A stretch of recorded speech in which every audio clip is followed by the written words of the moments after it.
Here's your host, Sean Conti. Hey everybody, and welcome back to The Hogsty. Sean Conti here, and the crew's around the table with me, Mr. Steve Thomas. What's up, man? I'm very excited to be here. We've got a lot of good stuff on the show today. It's really our first true off-season show, so we have. And it starts with some drama. Yeah, I know, and it immediately have drama, of course, as always. That's right. It never ends. How you doing, Jamal? This is Jamal Forrest of All 32 fame, of course. How you doing, man? I'm doing all right.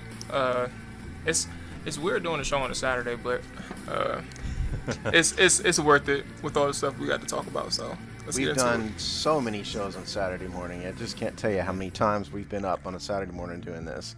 It's man, a sacrifice we've forced ourselves.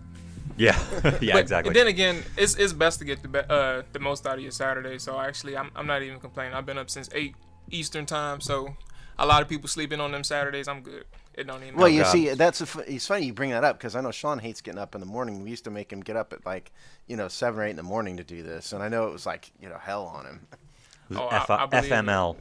Hashtag I FML. wouldn't get up that early for the show, but I need at least an hour or two, just to wake myself up. But he's here now.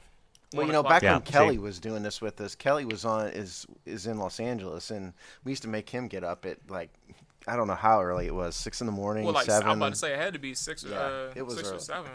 He was never happy. See, Kelly always looked so haggard. Y'all helped Sean out. I don't even know why I couldn't think of the word, but y'all helped Sean out, pushing the time back a little bit. So, y'all know what word I'm thinking of. If it was up to me, we'd be doing this at 7 a.m. again. I believe you're a psychopath, Steve. I think that's the first sign of being a psychopath is enjoying I've just doing been this getting at up 7 a.m. early thanks to the United States military for 25 years. Oh, well, we applaud your service, but you're still crazy. Moving on from there, like Steve said, we've got some cool things on the agenda today. So, Jamal, this is actually something you brought up, which is a really cool article to talk about. You wanted to talk about this Mike Jones thing that happened this week? Yeah, I'll help out. So basically, I think Thursday or maybe Friday, Mike Jones released the article, stating if for all parties involved, essentially, Bruce Allen, Scott McCloughan, general manager, and head coach, head coach Jay Gruden, all this offseason is huge for all three of them. For the specific the trifecta. If things start to falter after what was seemingly such promise after 2 back-to-back winning seasons, seems like everything would be it would look good heading into the offseason. But after a couple of weeks or some change, he started breaking down what was seemingly regression after a good 2016 season, because they didn't make the playoffs, but they knew what the issues were for the team. So Mike Jones basically was pointing out the issues that's been going on recently in Redskins Park. So if I had the biggest issues were Bruce Allen actually micromanaging Scott McCloughan on the job, limiting him to speak towards the media. Also, the coaches, the high priority coaches for the defensive coordinator spot once they fired, what's his name? Joe Barry. Joe Barry, sorry. After they fired JB. Joe Barry, their top candidates, chose elsewhere. They didn't want to come here. They lowballed their defensive backs coach, the assistant defensive backs coach, Aubrey Pleasant, who ended up signing in Los Angeles. So there's a lot of things that they weren't expecting to happen, Sure. and it happened. So the biggest thing to me, but the biggest thing to me is the seeming conflict between Bruce Allen and Scott McCloughan. That was what caught my eye. And this article pissed people off because I think it insinuated that, right? Yeah, it kind of did. And here's what I was wondering about it. Does this sound like Daniel Snyder to you? I mean, the only guy really in the organization we understand, we're not there, But the only guy we understand truly has Daniel Snyder's ear is Bruce Allen. And if Bruce Allen's mad about the draft, it makes me wonder if he's getting pressure from on high. The boss is saying, you guys better fix this. And so it kind of rolls downhill. And so now all of a sudden he's yelling at Scott McCloughan, even though I think we all knew that, McCloughan's, program is going to take years. We knew that, and they knew going in that he's more of a, kind of draft whoever guy than a targeted need guy. We can at least agree on that. So it kind of makes me wonder if we're seeing something that's coming from on high. It's just not getting published. I mean, I can understand that, and I agree to an extent because, as an owner, I've never been an owner of no football franchise, but typically when you are not yet at least the one paying, not yet, because I'm gonna be an owner eventually. I don't know. He's gonna buy them Redskins. That's right. I'm gonna do something. It's like no, but basically when you do have the one supplying all the money, you do want to be somewhat glued in, not necessarily hands-on telling people what their jobs are, because this is the reason why you hired them. But if you're not seeing these type of results after you hired somebody, you do want to be you want to start putting the pressure on people or start putting people on notice. And I think that's what essentially Scott McCloughan is dealing with right now. Like, he's on notice. It's not necessarily him being in timeout, this is what you're going to do. You're not going to, this is a boss's thing. And like Steve said, it's coming from Bruce Allen, but it's also probably coming from, he's getting his orders probably from Dan Snyder himself. So I think Scott is definitely has valid reasons for Scott to be on notice. Like the drafts, people say it takes time, which is true, but at the same time, just sit here logically and look at the draft picks that he's made, and also look at the free agents that he's signed. And it's not his first time making some mistakes. I mean, Jamal, like he's whiffed on picks for other teams. I mean, everyone goes through this. It's I mean, he's not going to have a 100% success rate. I do fault him a little bit for Stephen Paya. Stephen Paya was never really a good fit here, and us amateur, Yuckles kind of saw that, and he should have seen that too. So I kind of blame him for that. Chris Culliver's signing didn't work out. Part of it was injury. Jerron Johnson didn't work out. Who else? That's right, safety. Kendall Reyes didn't work out. You had who else? I mean, Greg Toller. He was a backup. He came in as a backup. That was his role. So I wouldn't even consider that. I'm pretty sure he's still on the roster if I'm not mistaken. So no, he's a free agent. But I mean, but Toller was low money. Toller was low money though. But I mean, we paid big money to. Yeah, we paid big money to Paya and Reyes and Culliver. Those guys are all now on our dead money list now. Don't forget the safeties too. Like you had, like I already listed Jerron Johnson, but you also had this year David Bruton. Dookie and Nacho came in 2014, so I don't count that.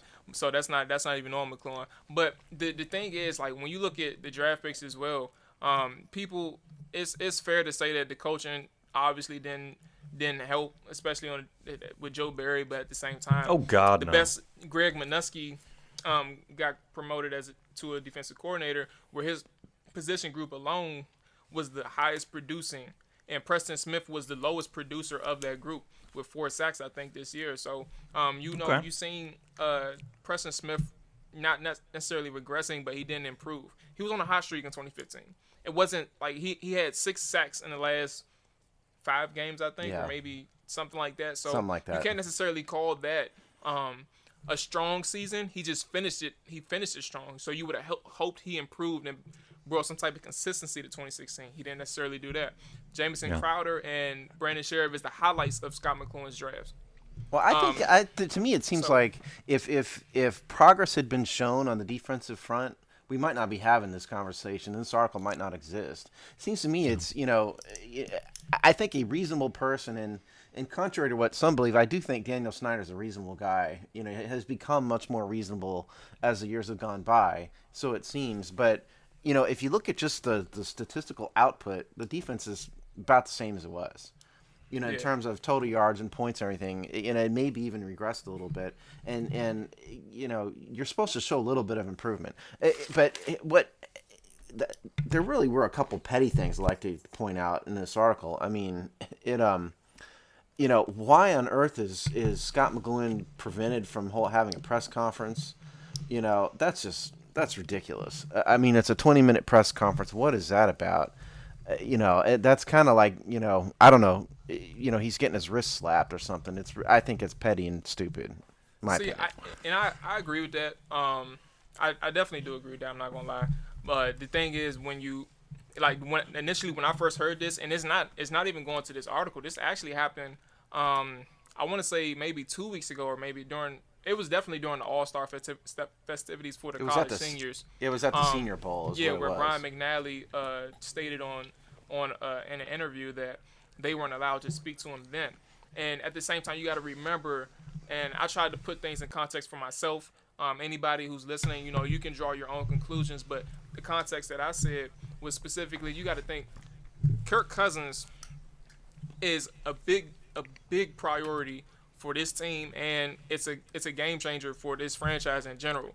Whether you sign him or let him go, and you got to remember, meaning Scott McCloughan, will be getting asked a lot of questions in terms of Kirk Cousins. And the way I put it together, yes, it's a big season. Maybe Bruce Allen and Dan Snyder wants Scott to specifically focus on his job.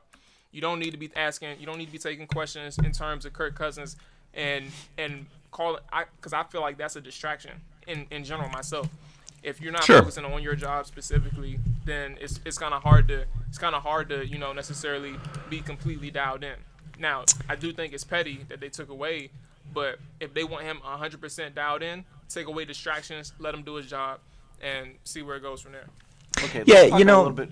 Go ahead, Sean. Well, I just wanted to make a point about this real quick. Is like, I hear what you're saying, Jamal. At the same time, it's kind of crazy for me to think that, because I understand he's whiffed on some free agents, and I kind of get the notion that he, hardcore focus on player personnel. Okay, fine. But there's some great things about the structure of this team now. Obviously, we have a ton of cap space, which I know is kind of Bruce Allen's wheelhouse, but at the same time, it's all tied up in what McCloughan does and the kind of guys he wants to target. It's all tied together. The team's in a pretty good position. This article ends on that line that's like, it could be if next year's bad, Cousins, Gruden, McCloughan, maybe Allen, they'll all be gone. And, it's just kind of like, I really don't think so, Mike Jones. I feel a little bit... this is a bit manufactured, That's the point that I would make. It's just like, we're hard on him. He's made some bad choices, but my goodness, this seemed overblown to me. Let's talk a little bit about Bruce Allen and his role in the team.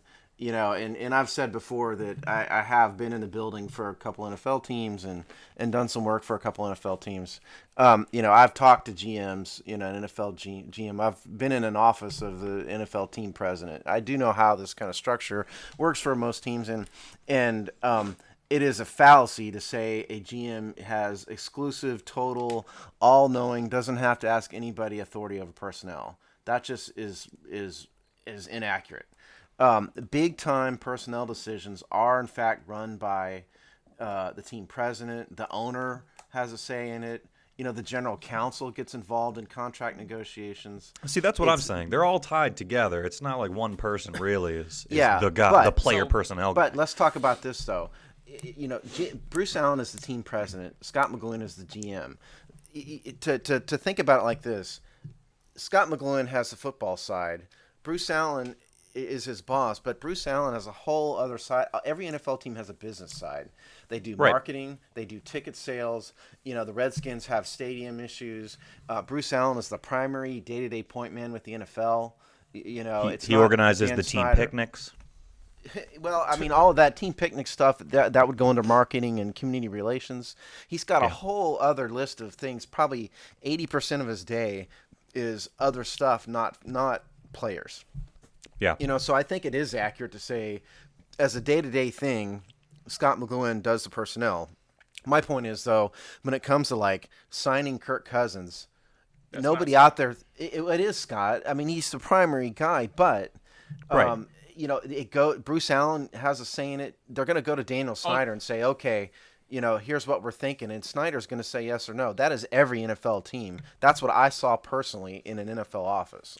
Oh no, I was saying specifically because I know Bruce Allen and I believe Eric Schaefer is that's what I was saying. It's not Scott in terms of this is exactly what we're going to pay you. But I know Scott is definitely saying this is the guy that we have to pay. Oh yeah. That's- Contract negotiations in the case of the Redskins are primarily Eric Schaefer and Bruce Allen. Yeah, that's where I was getting at. Yeah. So yeah, obviously Scott does deal with the signings, like these are the guys that we have to sign, et cetera, et cetera. But in terms of, I agree with both of you guys. But more specifically, I do feel just in general that this article was more so it was heavy opinionated, but I also think obviously a thought piece. But I think that it was more so overblown than anything.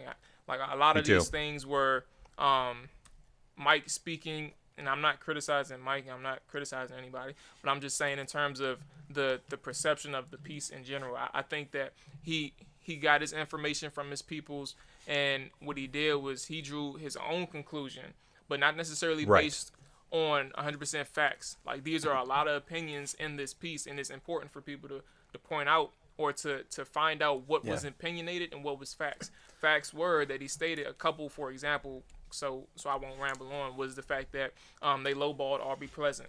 That's why he left. He didn't stay here. He didn't get promoted to defensive backs coach. Another one was the fact that two of their top priority defensive coordinators didn't want to come here because they weren't good. They didn't have good players on defense.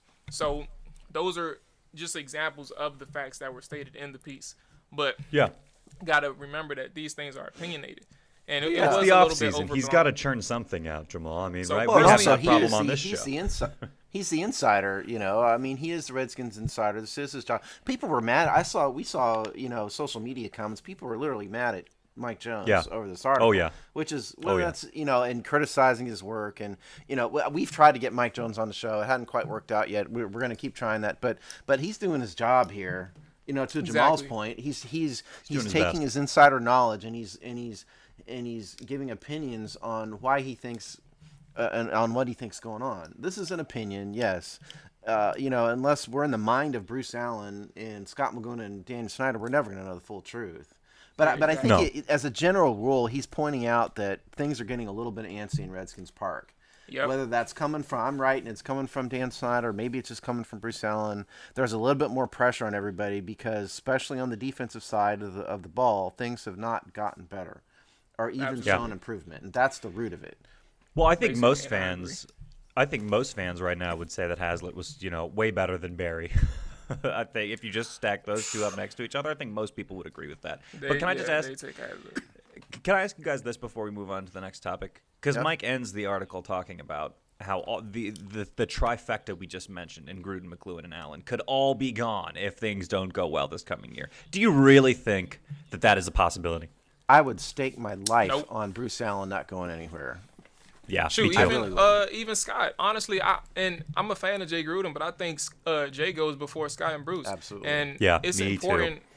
And that's why I think it's important because the biggest thing that he stated is that all three are they're tied together, and I think it's important that Scott does his best to make sure that. And obviously, he's not going to do anything malicious, but it's just important that Scott does his best to make sure he gets this talent deficiency fixed on the defensive side of the football to help this team out and help Jay Gruden as well. And it's also important to keep Cousins here because why would you start, especially with Jay in a hot seat year in a big year for him himself? Why would you want to make him start with a quarterback that's not even familiar with the system? You want to make sure you help this man out as much as possible. So I do feel like if Jay underperforms, he's the one that goes. But Scott isn't going anywhere, and neither is Bruce. Yeah, and let's just get this out right now because some people have sent us comments and stuff and asked us our opinion on this. Scott McCloughan is not intentionally trying to harm Jay Gruden. That's absurd and it's ridiculous. Who said that? It's Scott. Sean, people. I know you don't follow our Twitter as much as I do. People have sent us Twitter. This is why I don't. Yeah, they've asked, do you think Scott's just trying to sabotage Jay Gruden? No, he is not. Yeah, that's Scott a has a reputation. You doofus. Yeah, I mean, Scott has a reputation of his own. He's trying to build a team. I think Jamal's exactly right. If anybody goes, it's going to be Jay Gruden first. And quite honestly, this is the warning shot. I don't know who decided to get rid of Joe Barry. Nice. But the defensive coordinator goes. If it doesn't improve with the new guy, the record goes down. I could see them not renewing Jay's contract, or just letting, or just get rid of him, or just getting rid of him and paying out the last year because he's got 2 more years left, meaning his contract runs through 2018. So I think thing we all go ahead. Sorry about that. Well, yeah, and I just think people need to understand that Bruce Allen's role is a lot bigger than what some of you out there think. He's not just babysitting Scott McCloughan. He's dealing with the state of Virginia, over stadium stuff. He's dealing with the NFL. I mean, Bruce Allen's actually a pretty good team president. He just needs to not be picking players. I agree. It's just safe to say that all 3 of these guys are in a big year. And if there's anything we get out of this piece, then we know obviously it's a huge year for everybody. So I wouldn't necessarily go too far with like how Skins fans were going in terms of talking about hashtag fire Bruce Allen and all that type of stuff, or talking about making Scott to look like a victim. Everybody has a job to do, and it's important that we know that there's no victims here. Everybody has a job. This is what they're paid to do. Let them do their job. So that's just how I feel with it. All right, nice. Well, plenty to talk about there, obviously, for sure. We'll keep our eyes on that situation. It's one of those off-season articles guaranteed to piss everybody off. Let's move on from there and Oh, yeah, it happens every time. So let's move from there to something maybe, I was going to say maybe less controversial, but I'm sure there's controversy around this. So we want to keep talking about free agents, continue our free agency series. We definitely need to talk about offense.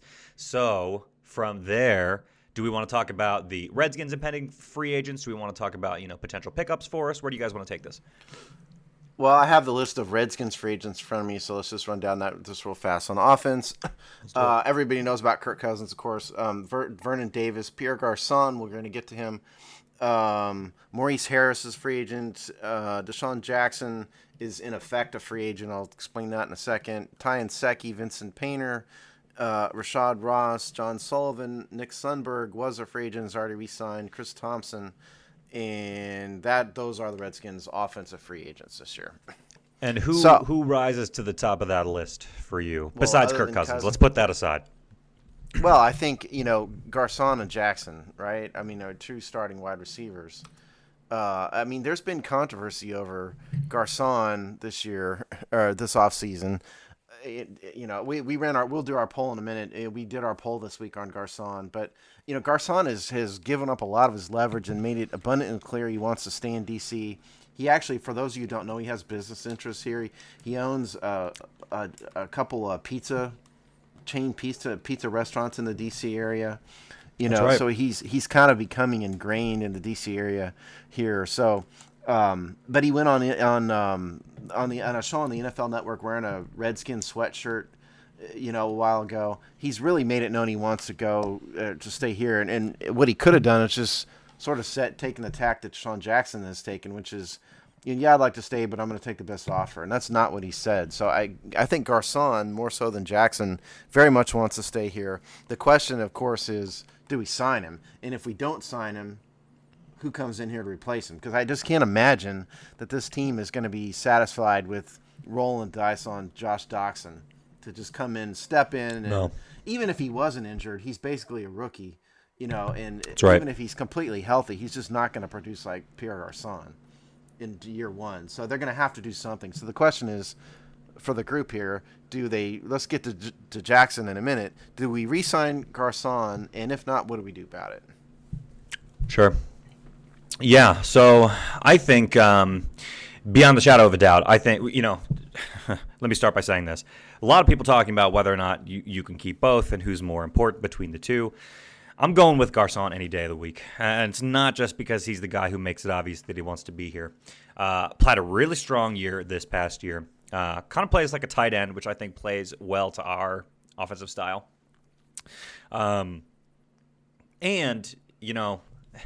Actually, I don't know. It's an interesting question about who's going to demand more money. But I think Pierre, for all those reasons, and the fact that, sort of his intangibles, he's been with the team for quite a while. He's always been, this isn't a guy that creates a lot of controversy. You don't hear things about Pierre Garçon going out to the clubs or making a fool of himself, or saying some of the uncouth things that Deshaun Jackson has said. He doesn't guest star on Ballers or anything. Solid workman type guy who, he's a solid guy. He gets a lot of yards after the catch, after contact. I think Garçon's the guy you go for sure. Okay. Essentially, I'm the same, and I've been ringing that bell for ever since like November or something like that. So I do feel Deshaun Jackson is definitely what's crazy. Somebody said just a quick nugget just for people to think about. Deshaun Jackson may have been Bruce Allen's best free agent signing like ever for the Redskins since he's been here. So could have been. I think he's been here since 2010. He's been here since Shanahan got in here, I believe. Somewhere, if I'm not mistaken. Well, it was either 2011. He was, I think, the year before Robert Griffin, which was 2012. So it's 2011 then. I believe so. Yeah.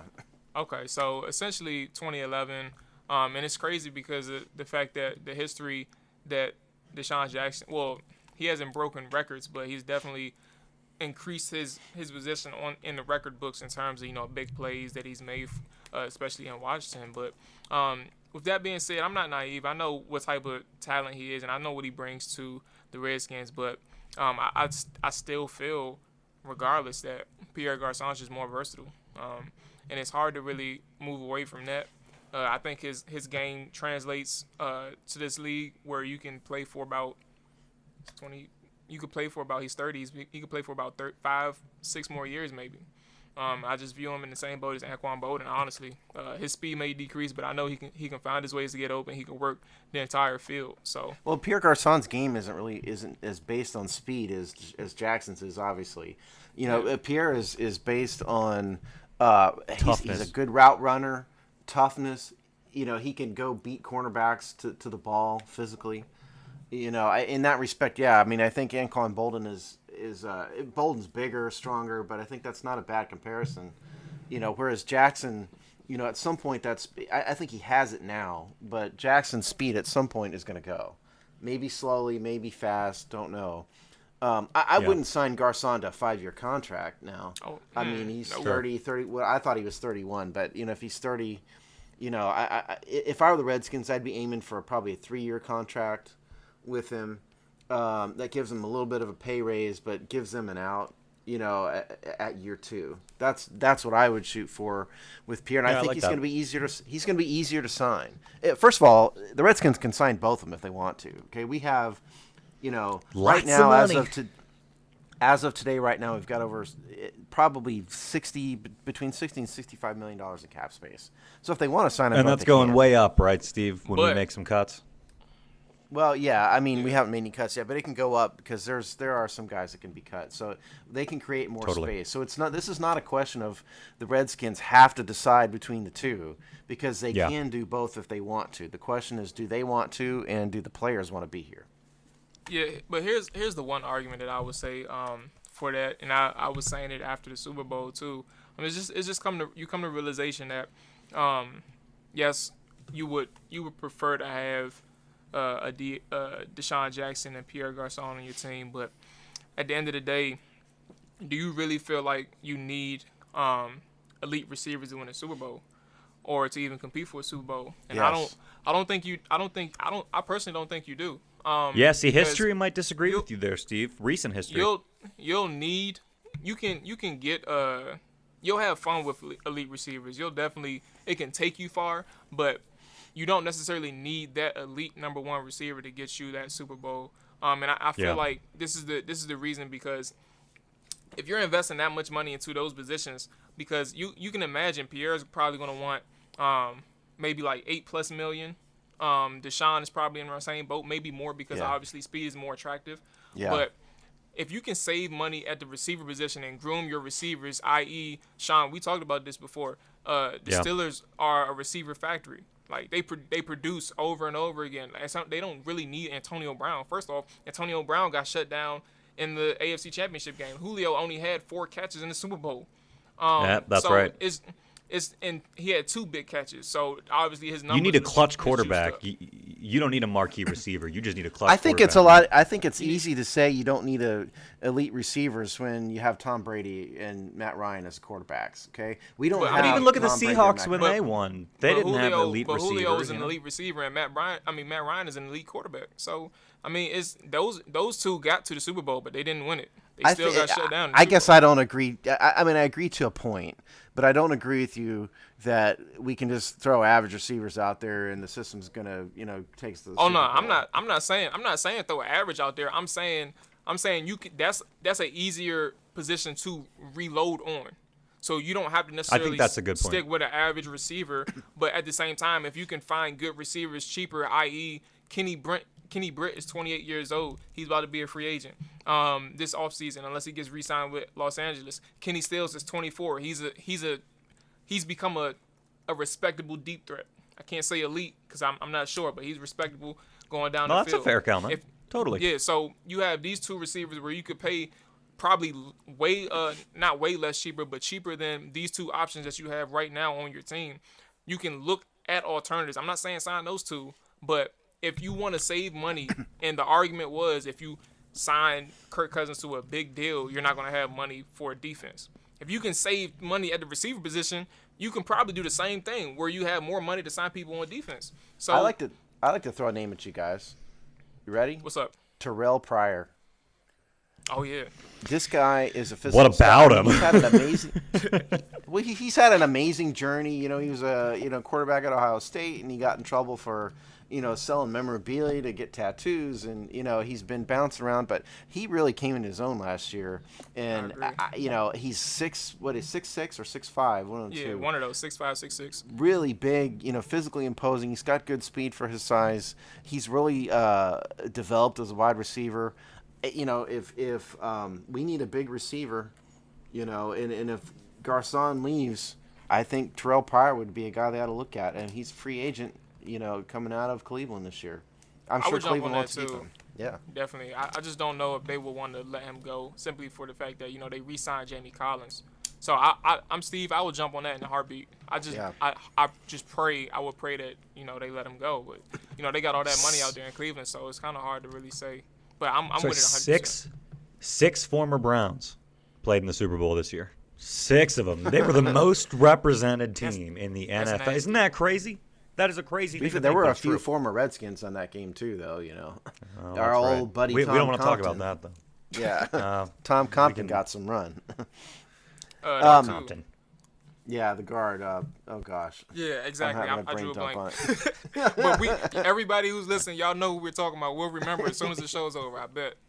The dude that looks like he's tweet homeless. at us. You'll. Chris Chester. Oh my goodness. There you go. Yeah, he Chris looks like he Chester. belongs under guy. a bridge, not an NFL team. Oh. The homeless one. Yeah, I like that. Okay, but in terms of the other guys, most of these other offensive free agents are restricted.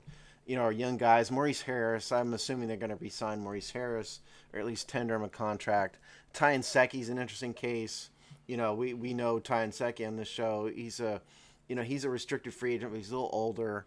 So you could, but he performed well. You could see a team trying to throw starter money at him. Chris Thompson needs to be re-signed. Yeah, He's I would an agree. unrestricted free Definitely. agent. Yeah, but we need to bring him back. So I think Chris Thompson probably wants to be back. So Do we talk about I Davis guess, I I feel No, like we we should talk a didn't. little That bit was about Davis.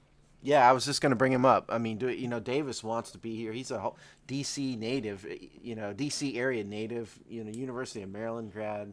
There was a good article about him a month ago, which he talked about how it was a lifelong dream to play with the Redskins. For real? I'd love to see Wow. him. Yeah, I'd love to see him back myself.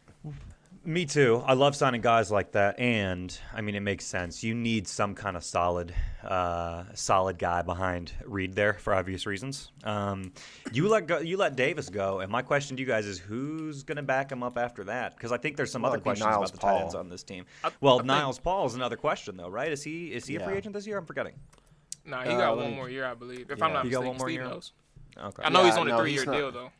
He has one more year. He's not a free agent this year, but I mean, Niles Paul has got a pretty big contract, and he needs to be careful to carve a rollout for himself, or he could be one of those guys that's on the chopping block. Honestly, Yeah. The thing is, that's Are you guys- unfortunate for- oh, go ahead. Oh, my bad, Jamal. I was just gonna say, are you guys in the same boat that you're locked into keeping Davis too? That you're making that a priority? I mean, maybe not a priority, but that's important to you for this team. I think would they ought to definitely sign try to re-sign him. The thing is, and it's good for Davis. The thing is, he earned himself some money this offseason, so I wouldn't know what particulars, what he'd be asking for, but at the same time, me personally, I would try to keep him. And I was just going to speak real quickly on Niles Paul. It's unfortunate that he's had 2 season-ending injuries in back-to-back seasons after getting that contract extension. So it's kind of hard to really say that we'll be all right with these 3 right now. But I do think heading to this offseason, regardless if Vernon Davis stays or not, low-key tight end is definitely a priority. Not a top priority, but it's definitely up there because obviously Jordan Reed gets hurt often still. And then at the same time, we don't really have that presence where we have a versatile tight end where they can run and as well as block. So it's gonna be difficult, but I do think it's a priority.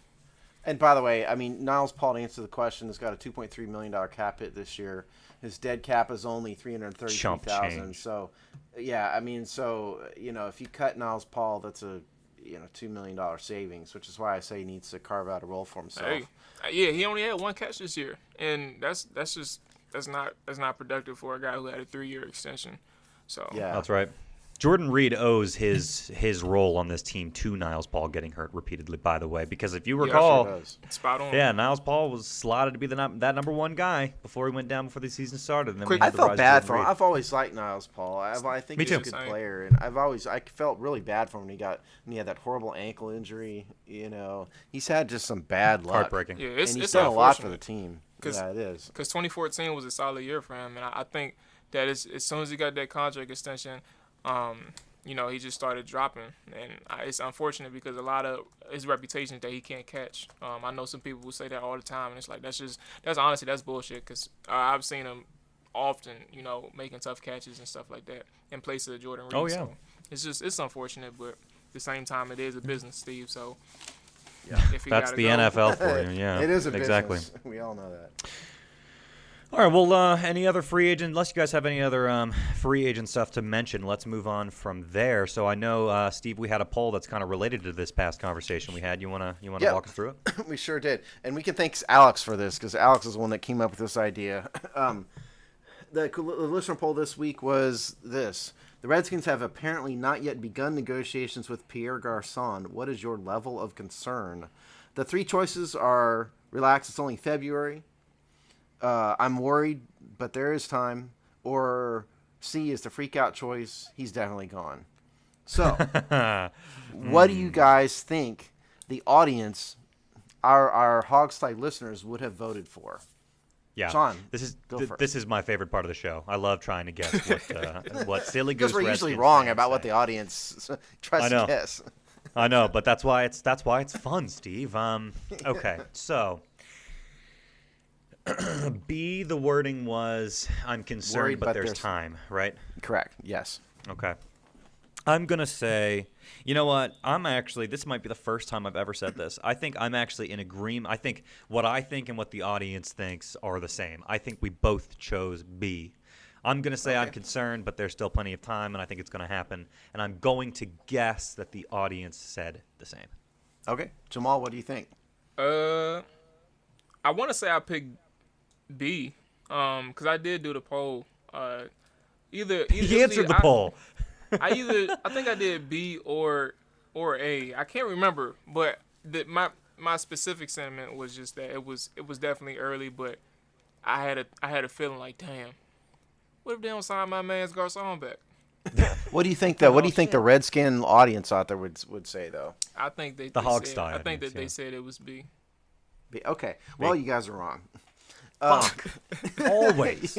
I'm 0 for 2, man. I'm gonna catch up soon. I swear. Oh, Sean's like 0 for 50 on these things. 90. Oh my goodness. For real. Sean's not catching up at all. No. And of course, I never get to guess because I always have the poll in front of me. It's unfair. I'd probably be all wrong too. Okay. Well, 52% of the people wrote or voted for rather relax. It's only February. That was the number 1 choice. Okay. So a lot of people aren't too worried about it. Second place was 38% was, yeah, I'm worried, but there's time. And only 10% of the people are on freak out mode. Oh, he's definitely Only gone. 10% freaked Yeah. out. That's awesome. That's You know, good. Good now- for you at home. Good job, I guys. had to read one comment because some guy named Kelly Worrell commented on this. We may know Oh, who that guy's a Kelly is. douchebag. Our old friend Kelly used to be on the Hog side with us. His comment was, absolutely no need to panic at this point. There's a lot of time left, and Garcon, as good as he is, can be replaced if needed. So that was Kelly's sentiment, and clearly Kelly voted for the relax is only February. Daniel, Kelly, the voice of reason, as always. There you go. Daniel Bonicelli, who is at Fall of Dankind, writes, dude's a warrior Dan? and would love to have him back, but I'm not sure this team can afford a bidding war for a 30-plus-year-old receiver. So that was That's a Dan's fair comment. Yeah, it fair is. enough. Thanks, Dan. Doug Wiles, who is at Doug Wiles81, says they might feel like Doxson will be ready to take Garcon's place next year, which is, I don't know about that, but you're entitled to your opinion, Doug. And I'd like to read one more because we got a comment from a woman. Thank God. We always like comments from females on this show because we need more diversity in our listenership, and we love having Yes, females we do. out there. If you're a woman out there, please we love the listen. ladies on the hog sty. So this is Sure. this is Teresa. I'm gonna pronounce your name wrong. I'm sorry. Arfui, I believe. Arfaoui. She says We're just going to Garcon call her is the T-Dog. man. There you go. She says Garcon is the man. What the hell is taking so long to re-sign him? So I think she's one of the ones that was 10% in freak out mode. So that was the poll this week. Oh, well, thanks, Teresa. You're the shit. Thank you for Absolutely. Thank you for And responding. personally, if I was voting on this, I would have voted for relax is only February. I think people are needlessly freaking out over this Garcon thing. There's plenty of time. You haven't seen too many free agents get signed as it is. Just people relax. It'll get done. Only I'm confident. 10% is pretty good for this fan base, though, Steve. You got to admit. Yeah, I was surprised too that's when pretty I voted good. because it was low. So it was interesting that when it's time to vote instead of talking, instead of freaking out, a lot of people make a lot of sense. So it's fun. It's fun. Of course, they're freaking out over other things this week. Oh, They're freaking yep, out definitely. over, fire Bruce Allen, and I think that there's only a limited number of freak out topics for 1 week, and Garcon got shoved to the sidelines by Thursday and Friday. Hey, Mike Right. Jones did a hell of a job. I swear. He did. Yeah. You certainly did. That's right. All right, well, cool. Well, thanks for everybody who responded to our poll, and thanks certainly for you folks that left comments. You are awesome. Please continue to do that. We love engaging with you in that way. Let's move on from the old listener poll. Steve, you brought up some really cool data-driven charts about draft selection, historical-wise. Let's talk about that a little bit before we go into some Super Bowl stuff. Okay. I have a chart here, and this chart is courtesy of Rich Rybar, who is at Lord Reeves, and he's a Roto Rich? World writer. And what he put this out on Twitter, and I saw it, and I thought this was just awesome. There's two charts. First chart is a list of all 32 teams and their combined draft picks for the past 5 years. And so, and then he breaks it out by position group. So, in other words, over the past 5 seasons, Redskins had 41 draft picks, and the Tennessee Titans right above us in alphabetical order only have 40, and it breaks it out by position group for everybody. And I thought this was just awesome because So, how many picks they spent on a position group is what you're saying. yeah, and because this really Gotcha. kind of I did some basic. I brought out my trusty old calculator. If people out there still use calculators, and did some basic math. TI-83X. This is a TI BA2 Plus, which is from an old accounting class I took a billion years ago, Oh, very nice. or a statistics class, right? But anyway, so here's what's interesting: of 41 picks, the Redskins spent 23 of them on offense and 17 on defense.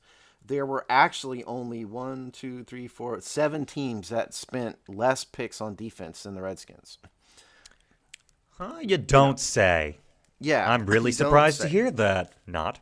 And really, if you go, it gets worse though. If you go by percentage, meaning of, for example, the Jacksonville Jaguars had 38 picks and they spent 21 of them on defense, so they spent 55% of their picks on defense, right? We spent 41% of our picks on defense. There are only 3 teams that, by percentage, have spent less of their draft capital on defense than the Washington Redskins. And those are the Los Angeles Rams, the Miami Dolphins, and the Tampa Bay Buccaneers. If you look at a Wow. team like New England, 58% of their draft picks spent on defense. New Orleans, Wow. 60% spent on defense. Dallas Cowboys, 63%. Atlanta Falcons, 64%. Carolina Panthers, 57%. The Redskins have spent very little draft capital on defense, and it gets worse, folks. You ready to hear this? This is the I don't best know. part. Are we? Well, I think everybody out there knows that we have a defensive line problem and a front seven problem. Oh no. Now you guys have the Jamal's like, chart oh in front- no. You guys have the chart in front of you, so I'm not going to Yeah. ask you to guess because you have the answer. But over the past 5 years, the Redskins have spent a grand total of three draft picks on the defensive line. Now, That is ugly. there's only one team in the NFL that has spent less draft picks on the defensive line. That's the Buffalo Bills. But if you And we parlay spent the that same out- amount on the defensive line as we spent picking quarterbacks, right? Yep. Yeah, that is exactly true. Yes, 3 and 3. That's bad. But That's if not you good. spin this out more, if you add up the front seven total, meaning linebackers, defensive line, we have spent 8 total draft picks over the past 5 years on the defensive line. You ready to take a guess on where that ranks in the NFL? It's got to be Nope. dead last or just above. Last, tied for dead last. Oh Fail. my goodness. Yeah, Fail. the Tampa Bay Dolphins, Rams, and Arizona Cardinals have also only spent 8 draft picks on defensive line and on the front seven. The one. Now, Go ahead. Sorry about that. Well, I was going to move to another point. So, if you got something to say it now. All right. So yeah, the one thing I will say about this, who was the guy who wrote it again? His name is Rich Hribar, Hribar. All right. So the one thing about Rich's chart, the one thing I would say to counter, how bad it really is the value of the draft picks. For example, we have 23 offensive picks and we have 17 defensive picks. From you said 5 years, right, of drafting? Correct. Past All right, 5 years, yes. So, we missed a couple years where we didn't have a first round pick. So, but at the same time, our value where we drafted these defensive players were actually a little bit higher. Like Trent Murphy was a high pick. So is David Amerson, who's not here no more. But at the same time, we got David Amerson, we got Ryan Kerrigan, Sua Cravens in the second round. So I have that many in terms of number wise. Our value was kind of high. So I'm not necessarily saying that I'm not making a case that we did good defensively, but I'm saying it may be a little skewed because we don't know the value in which we took these guys. Like I know we took a lot of back end offensive players in the draft as well. So Yeah, that's true. Now Sua, I'll just say I don't know whether Rich counted Sua as a that's linebacker or safety. Right, I didn't dig into that. And also say that, for example, Cleveland they were ranked 4th in defensive draft picks. They spent 52% of their draft picks on defense. Their defense is terrible. So some of this is, how are these teams drafting? Are they good at it? Are they bad at it? The New Orleans Saints, for example, spent 60% of their picks on defense. Well, their defense is terrible, or at least has been. So they're part of it is that. Well, and it begs being mentioned, too, that we've made some free agent acquisitions that I think haven't panned out. So it looks probably like very clear we didn't spend any time on the defensive line, and the defensive line sucked. Maybe that doesn't tell the full story, but it makes a good, compelling argument. Here's the other half of it. The other half of this is I did some more math here, and I wanted to look at of the team's defensive draft picks, what percentage was spent on defensive backs, which is sort of the corollary to the front seven. And not surprisingly, the Redskins are tied for first in this. The Redskins and the New York Giants have spent 53% of their defensive draft picks on defensive backs. Wow. So that's where all our defensive capital is going. And of course, our defensive backfield still has major flaws, in it, which is, we've seen a whole bunch of safeties walk out of Redskins Park. Man, I wish Kyshawn was still healthy. Yeah, That's just unfortunate. And he could have made a case that I would have been, okay with that number. But Jesus Christ, we just have not been good in the secondary, and it's crazy. We picked 9 players in that secondary. it's crazy. Yeah, seriously. Now, the chart that I did not send you guys because I was remiss, is the same guy, Rich Rybar, did another chart for the past 5 years, but he did just the first 3 rounds, meaning rounds 1, 2, and 3. Okay. And that so, might help a lot. Yeah, of this, the Redskins had 13 picks, which was the second lowest in the NFL. Carolina had 12, and the Atlanta Falcons also had 13. But everybody else had more picks in the first 3 rounds than we did. So we've done a lot to other things with our draft picks other than pick 'em. Yeah. But of the breakout for that was 8 offense and 5 defense. Not surprisingly, we were the lowest in the NFL, tied with Seattle, tied with Tampa, in spending the top 3 draft picks on defense. Everybody else but those 2 other teams have, and Indianapolis. Sorry, Indianapolis was 4. I missed one.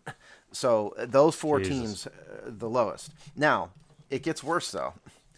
How many times are you going to say it gets worse and then make it worse? I'm getting to an overall point with this, by the way. This is like 5 tiers of terrible. Of worse. I know.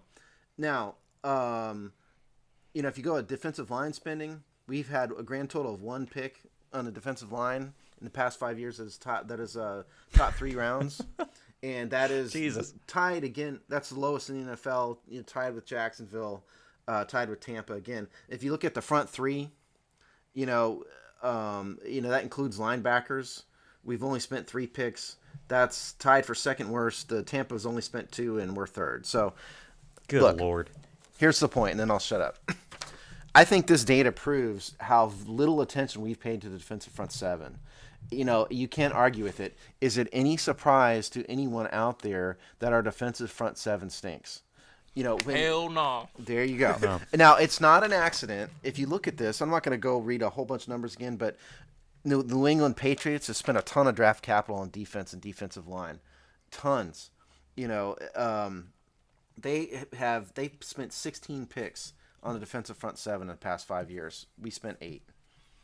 The point with all of this is it's not an accident when you ignore defense in the draft and what little you spend on it are bad picks on defensive backs. Why do you think our defensive front 7 stinks? Yeah, I mean, it's like Gretzky said, right? You miss 100% of the shots you don't take. If you don't draft a lot of defensive line players, you're not. I mean, not every draft pick's obviously going to work out. So if you don't spend much time in one position, then it's probably just going to regress to the point that it is right now. So yeah. I agree. I feel like the data you're talking about paints a pretty clear picture. We need some attention there. We need some TLC. And like I just said before, it doesn't help that some, certain things haven't helped out, like Hatcher, not panning out, et cetera. Yeah. But, yeah, I mean, it paints a clear picture. You got to spend some time. You got to put some effort in.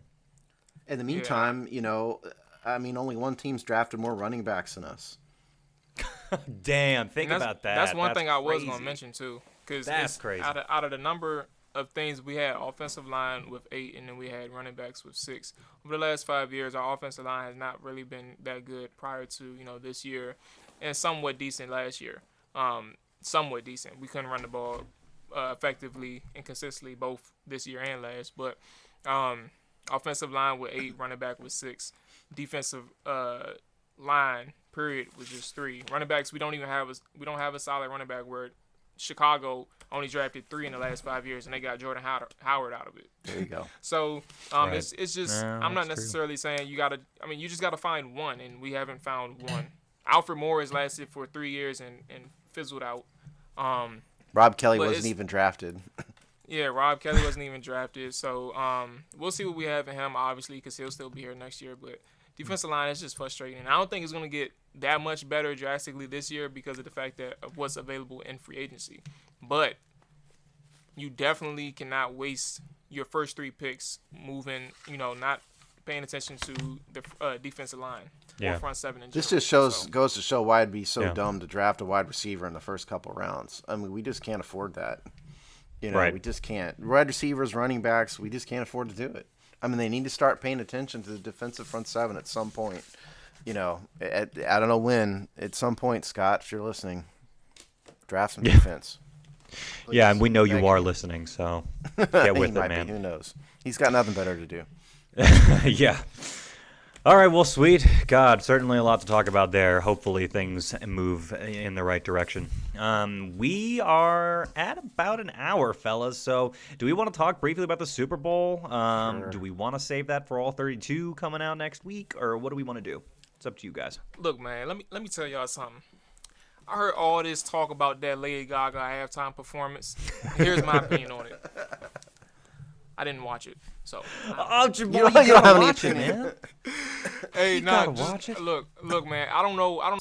It's nothing to do with Lady Gaga, but for some reason, I just was not. You're not goo for Gaga? No. But for some reason, I wasn't No. that into this year's halftime performance. Like it's been some good performances over the last couple years, last few years, but for some reason, it just wasn't. I wasn't really into. I don't know what it was, but I just wasn't really that into this year's Super Bowl. I went upstairs to charge my phone. That's what I did. Well, my Damn. But Yeah. my thoughts, and- first of all, on the Super Bowl, it was a great game, and I hated to see Tom Brady win it because I'm just tired of him. But ooh, Sean, So I did you we know, all.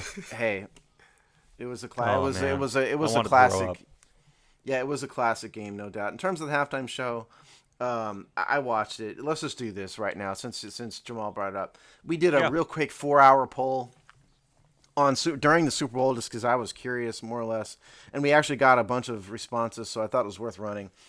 Nice. Here's what it was. The Lady Gaga halftime performance was 1, awesome, 7, awful. Gosh, I'm giving away the answers. Yeah, you just said 7. Okay, sorry, you guys can't guess. So, okay. So the choices were awesome, awful, meh, and I went to get some food. And so I think we know where Jamal was. Jamal's in the We certainly do. category. That's right. 41% of the people said they thought it was awesome. So, hey, to each your own. The 7 number I read out by mistake was awful. Only 7% of the people thought it was awful, and Wow. 34% of the people were in the meh category. That was me. It was Yeah. okay. So it was not her. She's not really my thing. It was okay. She performed her stuff yeah, I well. mean I'll say it that that's much. what I heard. Yeah, and Yeah. that's what you Yeah, heard when that's you were what I charging your phone?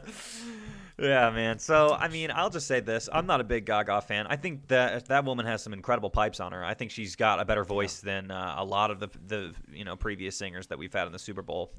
She certainly can belt them out. Not impressed still, and this is something that everybody says, but I'm not impressed by our tendency to hire pop star divas to do the halftime show. I'm definitely in the meh category. I couldn't care less. I don't think we've ever had a true bona fide rapper or a real rock and roll act in a long time. I mean, Well, we had, the Springsteen. Springsteen, U2, Tom Petty.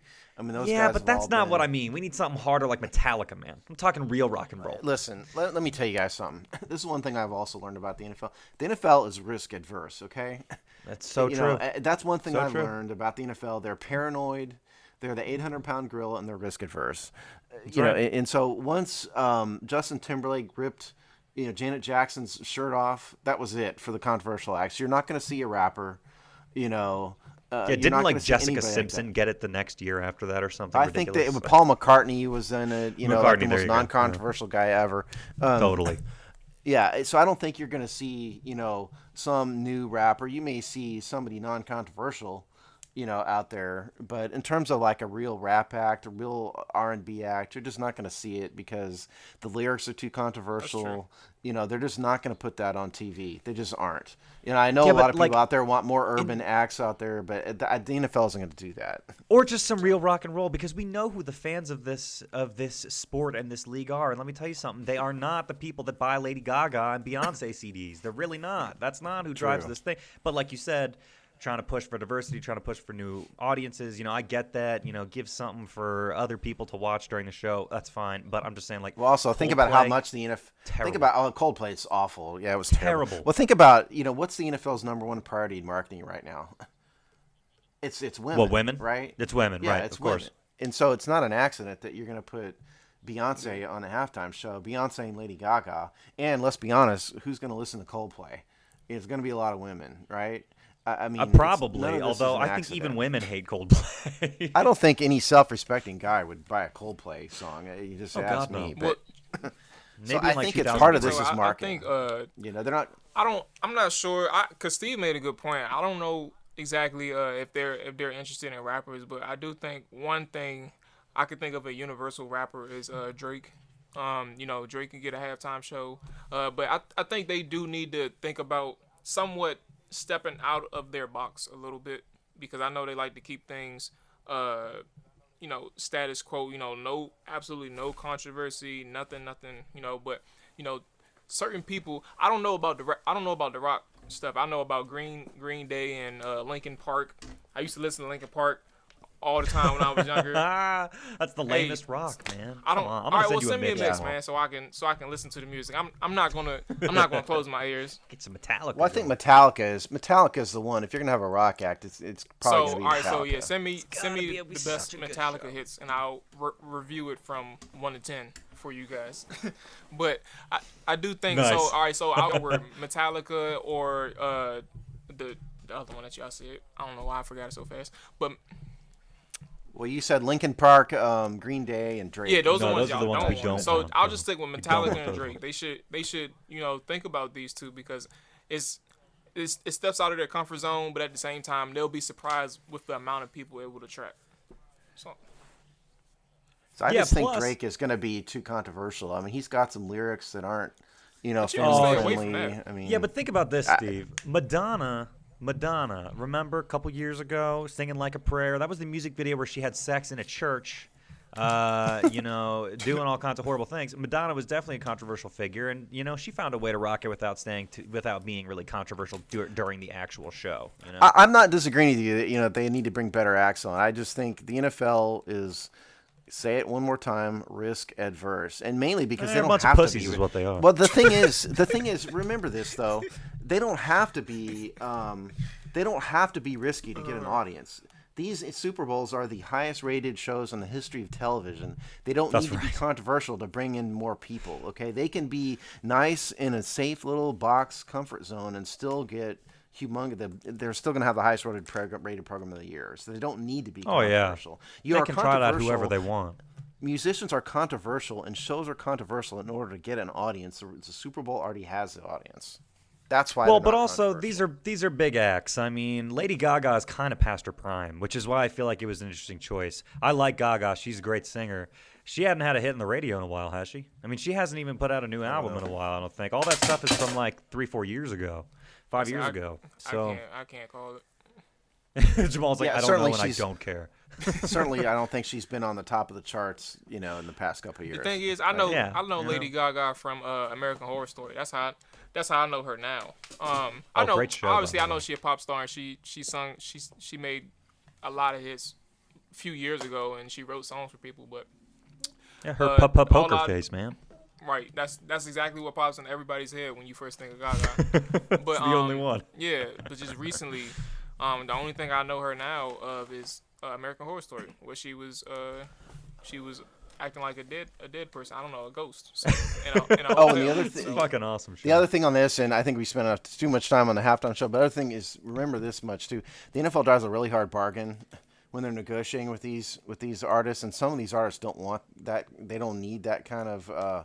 To give away that kind of authority. I mean, part of what the NFL was trying to bargain for this year was they wanted a percentage of the gross of touring post Super Bowl, from these artists, which is ridiculous, I think, as a negotiating point. And so they're doing is the bargains they drive scare away some of these artists.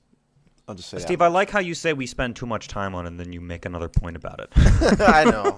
Well, we'll let You Sorry. can't help yourself, man. None of us can, All right, well, we'll get off it from there. I think it was a fun topic to end on. Hopefully you enjoyed the episode tonight. We certainly had some meaty stuff, so stick with us throughout the week. Obviously, we got tons of written content coming at you practically like every other day, every couple days. Sure. So keep checking in with us, and we will see you next time right here on the Hawks Die.